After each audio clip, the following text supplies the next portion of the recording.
Welcome to this discussion that Ordfronts is organizing about journalism and propaganda in the war against Ukraine, what is true and what is not in the reports from the war, what information is disseminated in Ukraine and Russia, and what does Russia or Ukraine respectively want us, the outside world, and also the people in their countries and territories to know about the war. So with us today is Anastasia Kirilenko, who's a journalist, Russian journalist, working and living in Paris, also a documentary filmmaker who with documentaries such as Who's Mr. Putin and the Mafia and Putin and the Mafia as part of her work, and also from Ukraine, Kiev, I'm guessing, Michael Feldman, a journalist. Can you just tell us a little bit more about you, Michael? What is your assignment right now? Thank you. I'm Michael Feldman. A couple of words about me. I was born in St. Petersburg in Soviet Union, and I lived both in Ukraine and Russia. I worked in journalism and in the archaeology. And in 2015, I left Russia because it was the war against the Ukraine. Russia started the war, and I gone away to Israel. I'm the Israeli, and last year I lived here in Ukraine, and I worked in the National Reserve Olbia in archaeology, and now I'm here in this war as a historian, as a man, as a person. So I can talk about it because last 4 days and nights I read and I hear and I understand what is going on. I have a lot of details and I understand all the composition of the war. So if you have some question, I would be glad to answer you. Thank you so much. Can we start a little bit about talking about the actual possibilities for journalists to report from the war right now? What would you say are the of course there is a war. It's dangerous, so it's obvious, but are there other limitations to the work of journalists that you can tell us about in practical? What are the practical impediments? What could I say about the information, about the information here in Ukraine? It's no problems with the information, absolutely, because a lot of Telegram channels working all around the country, and we got all the information from all the places of the war. All the channels, all the informational channels of Ukraine works very good. We got the information each hour, and we have the full picture of everything is going on now. So it's a little bit about So that's why I think that of course, all the information from Russia is very specific because the propaganda of the war in Russia works very good. But of course, it's absolutely lying information. That's true. And because of that, everything we got is from the European, from the American, Canadian, or from our international channels. What would you say, both of you, are the most dependable or reliable sources of information that people can find in the Ukraine today? You mentioned what I understand is a bit of source crowding to get information through the use of Telegram. I noticed that Bellingcat, for example, sort of collecting information and on the war. Is that one source that is reliable, you think, or what other sources are most reliable? Yes, if I may add, also we have a conflict intelligence team group, which is some of them are based in Russia, some in Ukraine. They know each other with Bellingcat, and they were a unique group who actually, when everybody was saying there will be no war, they warned everybody, look, and there are so many troops which are preparing something. It's unbelievable. It was never seen before, etc. So the source is very good for the entire world, I would say, because they publish in Russian and in English. Mm-hmm.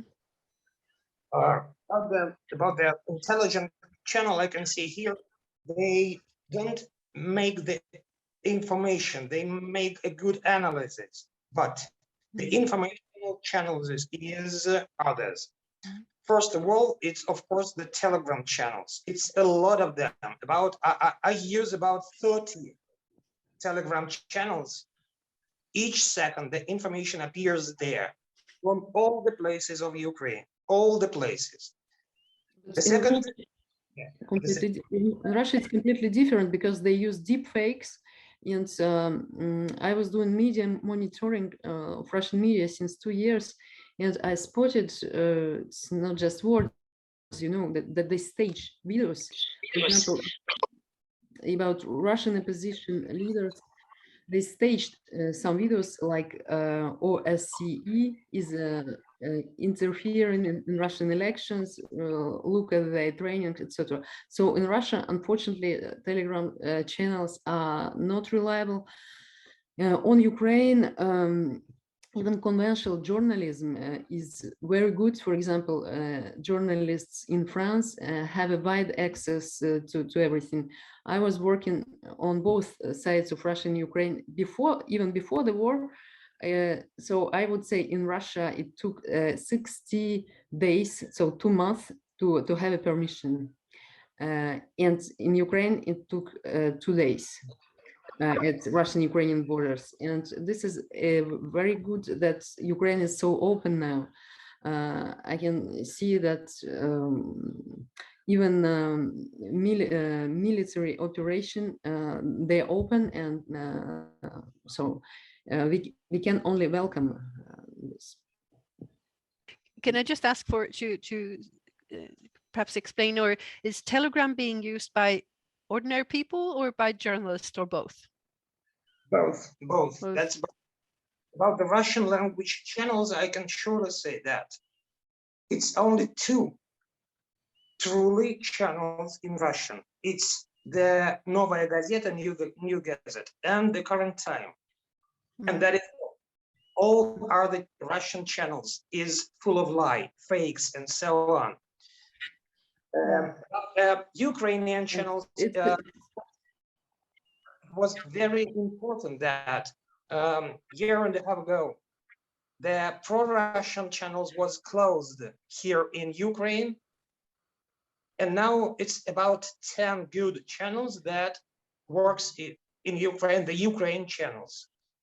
And about the Telegram, it's very interesting because all information now goes not in the big state or private channels, but really in Telegram. I have for about 30 channels there, and they give the very truly, the very real. In Russia, you mentioned, right, that Current Time TV, independent TV, was just blocked today in Russia, and many media, independent media, were blocked before, and even physical persons, journalists, were labeled foreign agents. For example, a BBC journalist, Andrei Zakharov, is calling himself foreign agent number 77. There are lists. The struggle against freedom of press in Russia is impressive, and was impressive just before the war started. Now we understand why. Also, Michael said that Russian media are lying. It's not only this problem. We should identify the narratives. So the first day of the war, no, let's start 10 days before the war. Russian TV, state TV, was laughing at everybody thinking about war, like US intelligence fabricated every evidence, everybody's fabricating. Russia is a peaceful country. When the war started, they were saying it's not a war, but a military limited operation. and you know, Ukrainian soldiers surrender without fighting. There are no casualties at all. They started to recognize first casualties today without saying any numbers. But they insisted very much that, of course, it's also a peaceful operation and denazification, how do you pronounce it, of Ukraine, which is extraordinary. I mean, the whole country is targeted as a, and Ukraine does not have right to exist according to Russian media, which of course broadcast Vladimir Putin's messages. By the way, it's almost all they do. They did during first days of the war. It was only Putin speaking, and then like several tanks, but without any more precise pictures. So now they also say Ukraine committed war crimes, and it may be staged videos, because they say Ukrainian army killed a teacher in Donbass. So they showed the body of this teacher, etc. But I mean, it's okay because no, it's not okay. But fact checking will be done by UN, United Nations expert, Red Cross, etc. And but it's unbelievable how lazy the propaganda is of the Kremlin. That's true, I think. Yeah. Yeah. Is there a difference, would you say, the information that comes from what is happening in Ukraine within Ukraine, when I guess people are using Telegram and getting that information, and the information that is presented, for example, to us in Sweden or through CNN or BBC, or what do you see a difference in what is presented to us? As I understand, CNN, BBC, these global channels, they have to give on air only the common information, because they can't be sure in details. I think that is why they say only common words. Here in Ukraine, we have a lot of information, and what is the most important moment, I think so. Now the Ukraine is the sort of one person. We come together, all of us, because the war is our common work to save our country, to save our future. And that's why all the lying channels in Telegram, in Facebook, in other magistral information channels, they stopped, because everybody understand what is true, what is not true. We can understand it surely at the moment, who lies, who not lies, and automatically formed big Telegram channels for about 150,000 of those who connected and who are hearing for the information there. A lot of the war information goes in Telegram to help to our soldiers to find, for example, to find those Russian soldiers who comes here, because not the only army are in the war. Everybody here, everybody is in that war. Because of course we're talking about the future, about that. So it's news and also intelligence in a sense. But does local newspapers, are they able to work in this environment right now, and if they are they also using information from Telegram, or I mean, is it possible to even explore what's happening on the ground yourselves? I mean, with the risk of your own life. Yeah. The Telegram is most useful channel, the most useful method to get information. I don't know why. Maybe because it's very easy to work with Telegram, maybe because it's really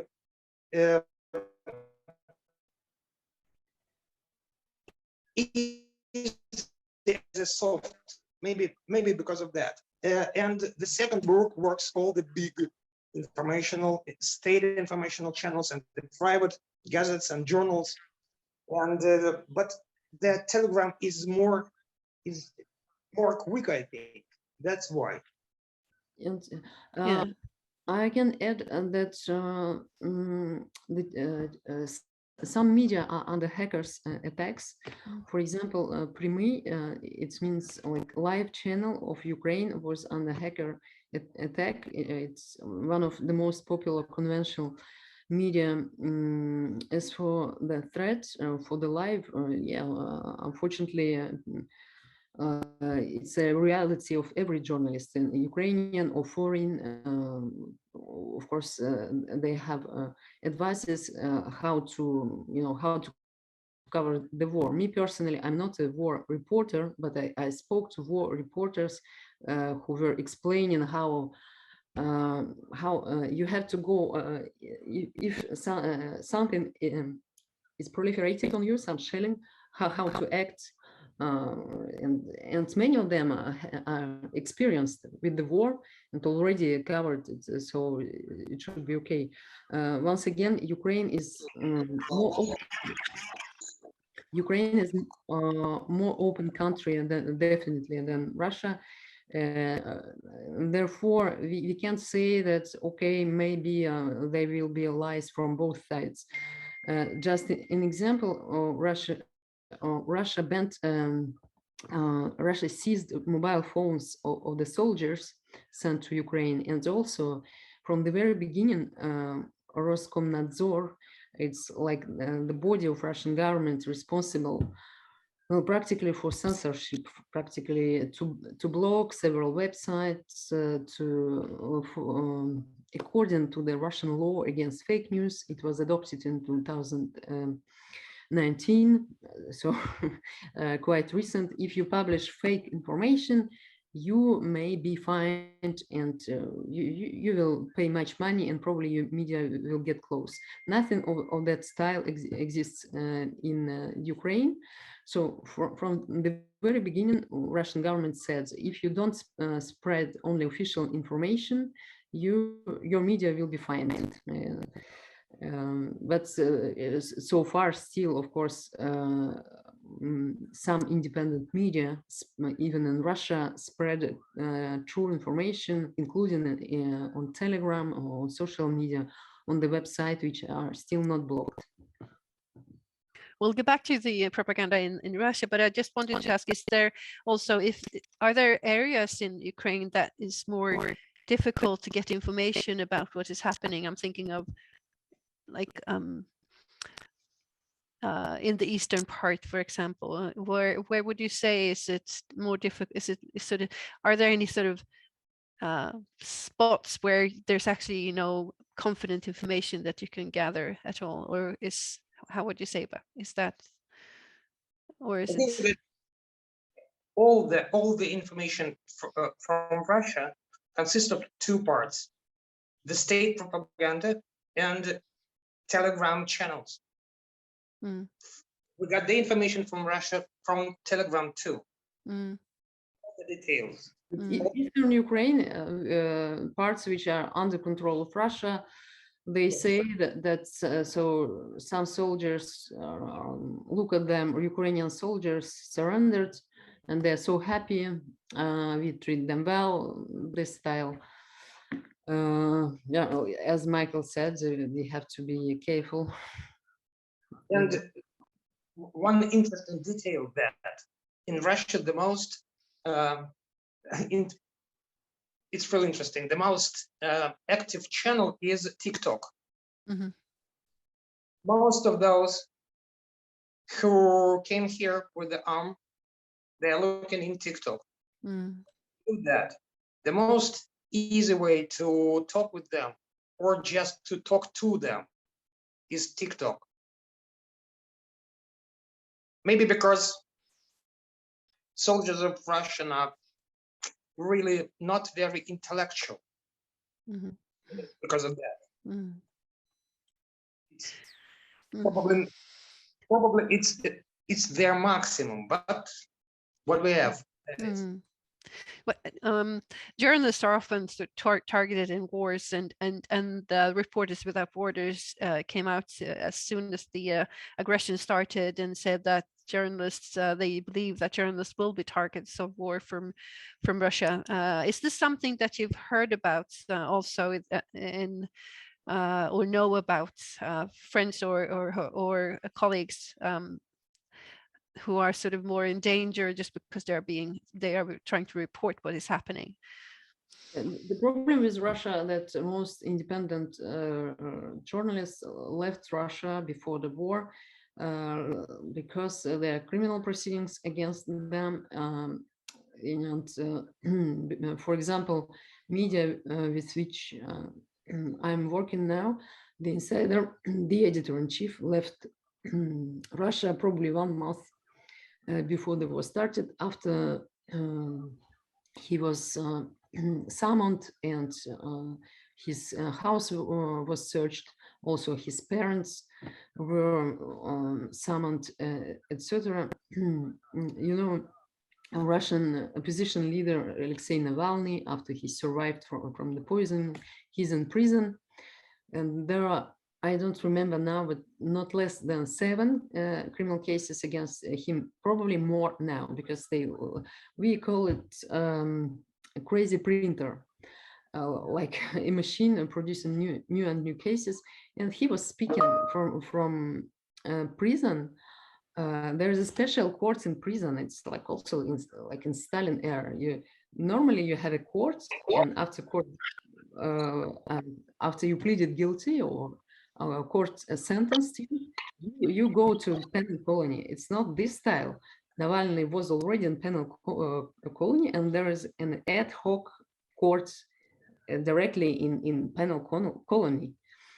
And during this session of the so-called courts of the penal colony, he condemned the war in Ukraine. So this is this style of information. As I said, independent journalists already left.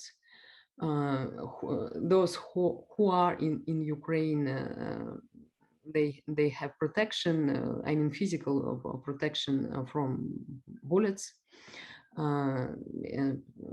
are okay. They work. Of course, there's a certain physical risk, but it's even less than a risk from being ousted from Russia because the authorities are not happy with you. Me, for example, in 2019, I was called by Russian state TV as Ukrainian. You know, my family name is of Ukrainian origin. And they showed my face saying she is one of the most irrespectful journalists in Russia, that she should be Ukrainian. It's this style of mockery, of propaganda in the style that nobody listens to them. Look at those clowns, something like this. But as you say, it's been like a build-up. I mean, the war has been going on for 8 years, so the propaganda machinery is already there in a sense. But there have been a number, if you talk about Russia, but there have been a number of new sort of demands from the state. For example, not to mention war, the word war and things like that. Is that true information? Just want to ask, what have the restrictions been on journalism in Russia when it comes to the war, would you say? Yeah, exactly. So the first demand was to broadcast only official information and not to use the word war. It is obvious if we watch Russian TV since 2 days. They say there is no war, it's only limited military operation. By the way, even experts, Russian experts, go into foreign TV. I watched, for example, French TV. There was Russian diplomat. He was denying that there is a war. There was a debate with Svetlana Tikhanovskaya, who is the president in exile of Belarus. By the way, Belarus Telegram channels are also, opposition channels are also an excellent source now on what's happening, because Belarus is a part of this war. Lukashenko is helping Putin in this war. So Svetlana Tikhanovskaya was supposed to talk with a Russian diplomat who was saying there's no war, it's only operation to protect Donbass, you know. It was yesterday, so they still deny the war.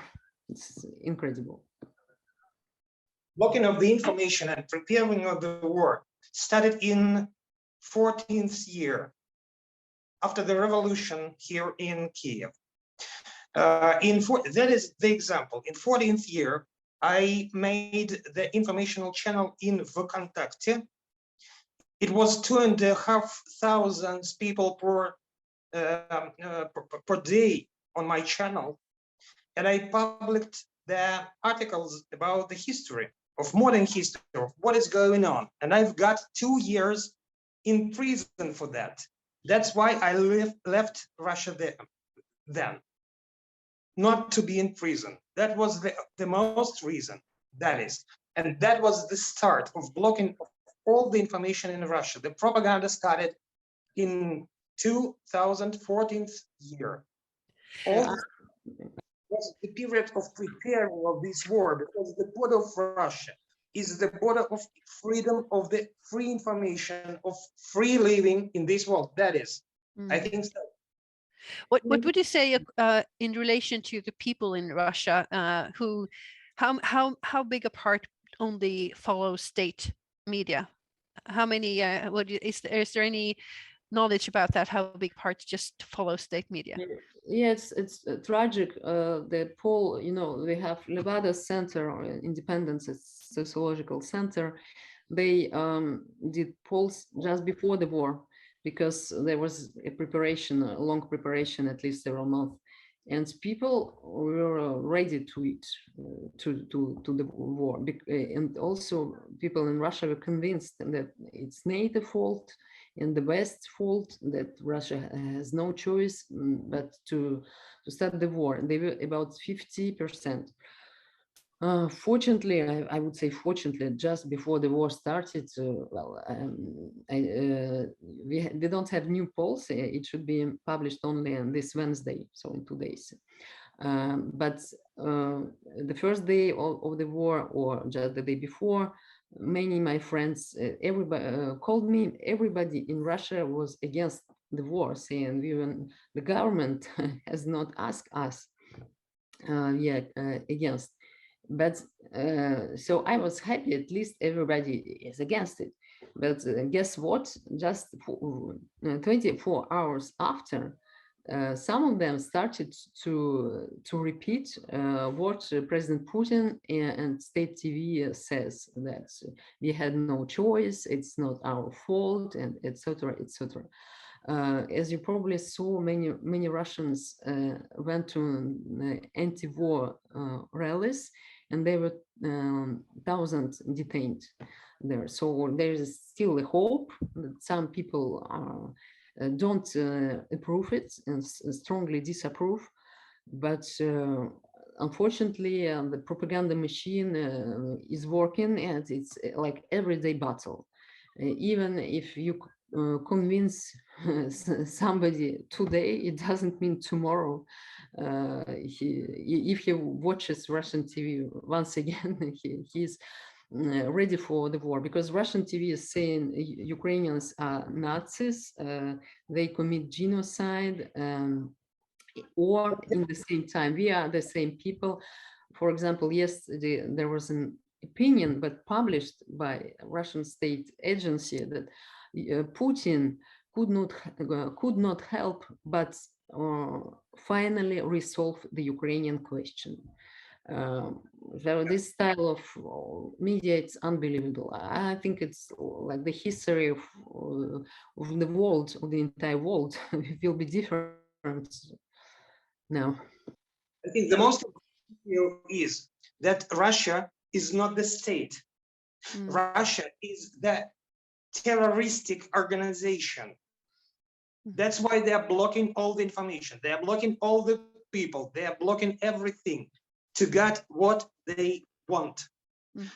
A very big terroristic organization, because they have for about, I think 500 million of army, and they are ready to win all the wars, to get all the world. That is their aim. I think so.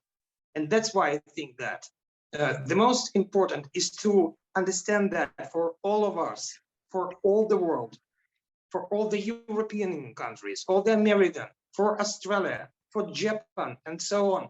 But I think that now people get and understand what is really good going on. It's not the with some country. It's a war with the real terroristic organization. Yeah, so Russia pretends that nobody listens to her, including international organizations, etc. Just to add to censorship, there's an official decision to slow down Facebook.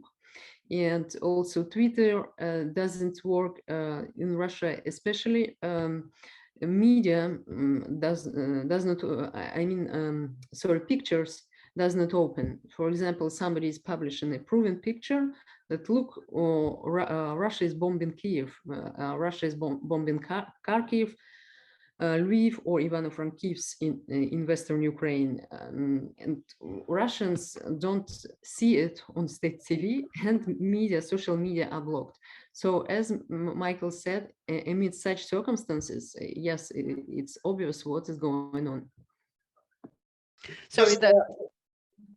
So that state propaganda that's been going on for years and years has actually had an effect on people's minds, and you're saying that even those who maybe were a little bit more against the war, and also has also changed their minds and all supporting. That's yeah. Yes. What happens then? What happens then to those who that you just mentioned, like Novaya Gazeta and current TV? What do you think will happen? I mean, because they are controlled right now, of course, and whatever they do and write about. Do you think they will be shut down, or what will happen? Novaya Gazeta is not shut down, but it pays a hard price for it. So, yeah. As I said, current time TV is shut down, and now they're on social media. It's all right, you know. We have a media called granny.ru. They report extensively on human rights, for example, on human rights of Crimean Tatars.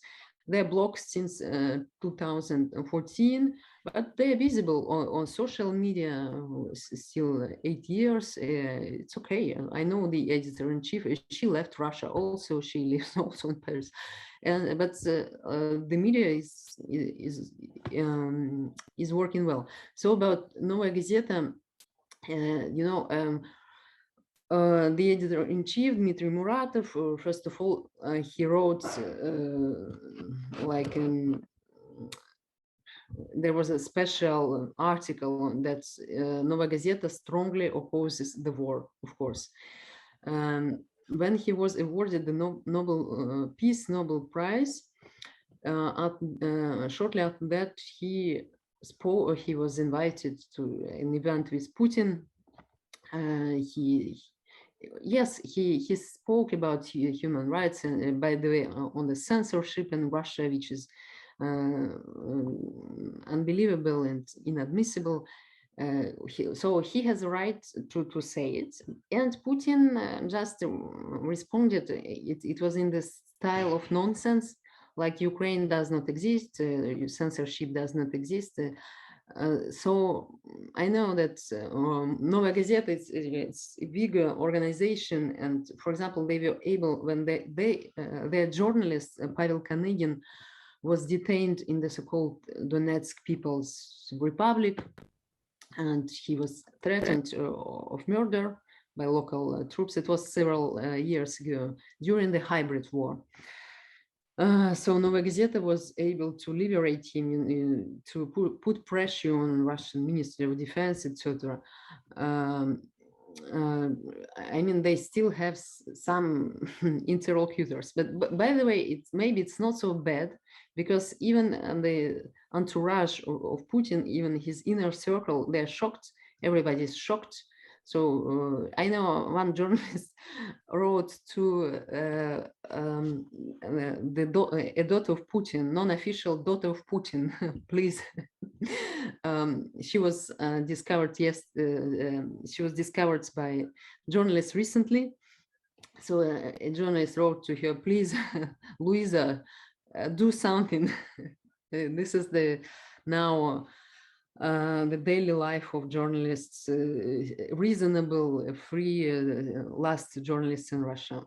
But maybe, and as I said, we are not, it's not guaranteed that Novaya Gazeta won't be shut down too. We don't know. So far, Novaya Gazeta and Echo of Moscow are not shut down, and they denounce, condemn this war. But they have, for example, Echo of Moscow, a variety of guests. I'm sorry, but some of them are like far-right fascists themselves. So you can find healthy voices. They're like reasonable voices. But then after that, you see something unbelievable. For example, on Novaya Gazeta, we read an opinion that probably it's Ukraine and not Russia who hit the Boeing above Donbass in 2014. Okay, just opinion. And after that, they published investigations that it was Russia with hard evidence. But at the end, still the audience may have a mess in their heads. What is really going on? Not to have the personal point of view. That is the main aim of Kremlin propaganda. Surely so. Yeah, but still, we have a hope, even anchors, presenters of Russian media. There's one humor program presenter, so he resigned, or he was against the war in Ukraine, and many celebrities are against. So some of them approved Putin, but what was amazing for me, Instagram just blocked such an approval by a Russian celebrity. He was, for instance, saying, Russia is acting within the international law. So Instagram blocked it with a message, independent fact checkers fact-checked it, it's not true. So we are sorry for that. But just a final question: there are reports on thousands of people taken to the streets and demonstrating against the war all over Russia. Is that at all mentioned in the state media, or is it just silenced, or is what has been said about that? Because I mean, of course, people know they have been there, but what is being said about that? No, nothing. Nothing at all. No, in general, even before, when we had some rallies against Putin or whatever, they were mentioned. Once I heard the word insects. So some insects are against Putin, and Navalny was called an insect in a very despising manner. They were described, and also that there are so a few in Russia, that why will we take them into account if we are a serious media and we have only a few provocateurs, something like this style. But it was before the war started, and when the war started, nothing against nothing was about people who demonstrate on the streets. The ruling Ukrainians, sure. To say about them, they are bandits.